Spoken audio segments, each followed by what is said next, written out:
Chelo.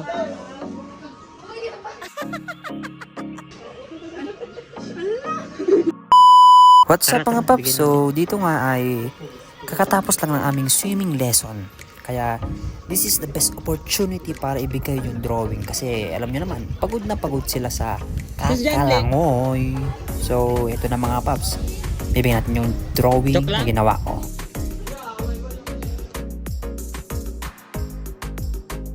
Chelo. Ito yung gulat na walang energy.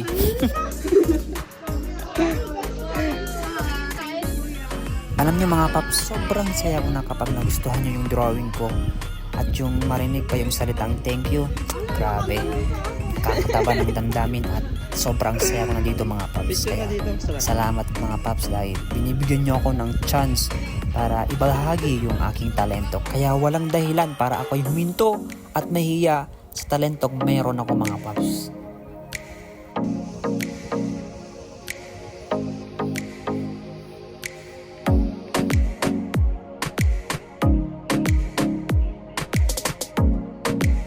So ayan, pag umabot ka sa video ito, ako nga pala si Crispin Valdez na nagsasabing baka ikaw na yung next na madrawing ko.